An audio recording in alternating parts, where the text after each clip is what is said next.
বিশ্বের দীর্ঘতম সমুদ্র সৈকত কক্সবাজার। এই সমুদ্র সৈকতের প্রাণকেন্দ্রে সুগন্ধা বিচে 2012 সালে 5 তারকার আদলে গড়ে তোলা হয় ডেস্টিনি ক্রাউন প্যাসিফিক হোটেল। সৈকতের পাড়ে গড়ে ওঠা এই হোটেলের প্রতিটি কক্ষ থেকে সমুদ্রের বিশালতা উপভোগ করার পাশাপাশি সমুদ্রের গর্জন শোনা যায়। কিন্তু আইনি মারপ্যাচে বিগত সরকারের রোষানলে পড়ে নির্মাণ কাজ বন্ধ থাকে। সরেজমিনে গিয়ে দেখা যায় 100% জায়গার উপর নির্মিত 10 তলা বিশিষ্ট এই হোটেলের চারপাশে ময়লা আবর্জনার স্তূপ, মলমূত্র ত্যাগ আর স্থানীয় হকারদের রান্নাবান্নার জায়গায় পরিণত হয়েছে হোটেলের নিচের অংশ।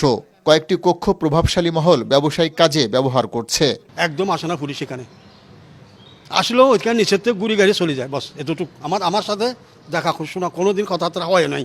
আমি নিজে যাই দেখাশোনা করি, কথাবার্তা বলে দিই। আমরা প্রশাসনের কোনো হেল্প তো পাইনি, বরঞ্চ আশেপাশের স্থানীয় অনেক গুন্ডা পান্ডা মাস্তানদের এখানে অভয়ারণ্য, মাদকের অভয়ারণ্য করতে চেয়েছিল।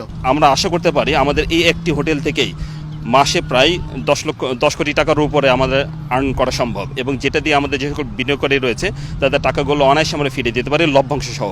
এক্ষেত্রে যদি সরকার মহল আদালত যদি তাদের কাছে যদি জিনিসটা হস্তান্তর করে দেয়, তাহলে তারা হয়তো রিসেন্টলি কাজটা শুরু করতে পারে, এই হোটেলটা কমপ্লিট করতে পারে। এই হোটেলের যে পয়েন্টটি আছে বিচের কাছে, সুগন্ধা বিচের একদম সামনে, এটা যদি চালু থাকতো তাহলে প্রতি মান্থলি অর্থাৎ বড় ধরনের একটা অ্যামাউন্ট ধরেন বাৎসরিক অন্তত মিনিমাম 12 থেকে 15 কোটি টাকা ইনকাম আসতো।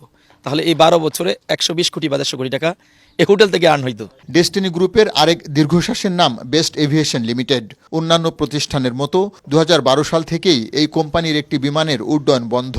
কক্সবাজার বিমানবন্দরের রানওয়ের পাশে পড়ে আছে বেস্ট এয়ার নামক বিমানটি। এই বিমান থেকে যেটা টিকিট বিক্রি করার জন্য কিন্তু বাইরে বিক্রি করার জন্য বসে থাকার দরকার নেই। ডেস্টিনির যে গ্রাহক ছিল 45 লাখ, তারা 1 বছরের টিকিট অগ্রিম কিনে নিয়েছিল শুরুর সময়। তো আমরা বিশ্বাস করি এই দুইটি প্রতিষ্ঠান যদি চালু হয়, সরকার যদি এই প্রতিষ্ঠানগুলো বুঝিয়ে দেন, তাহলে অতি দ্রুত এই সম্পদ বিক্রি করে না, এই সম্পদকে ইউটিলাইজ করে এটার যে ইনকাম হয়, ইনকাম দিয়ে বিনিয়োগকারীদের সকল টাকা পয়সা ফেরত দেওয়া সম্ভব। এই বিমানটা যদি এখন চালু থাকতো, বিপুল পরিমাণ ইনকাম করতে পারতো, বিনিয়োগকারীরা আরও লাভবান হতো। তবে হতাশ হওয়ার কিছু নেই, যে বিনিয়োগকারীদের বিনিয়োগকৃত সেই বিমান কিন্তু আছে। দেশের পরিবর্তিত পরিস্থিতিতে ডেস্টিনির সম্পদ রক্ষায় পুলিশ প্রশাসন সব ধরনের সহায়তা করবে বলে জানান কক্সবাজারের পুলিশ সুপার। ডেস্টিনির বিমান এবং হোটেল ব্যবসা চালু করার সুযোগ করে দিতে সরকারের প্রতি আহ্বান বিনিয়োগকারীদের। কক্সবাজার সমুদ্র সৈকতের সুগন্ধা পয়েন্টের এই মনোরম পরিবেশে তৈরি হয়েছে ডেস্টিনি গ্রুপের বহুতল হোটেল।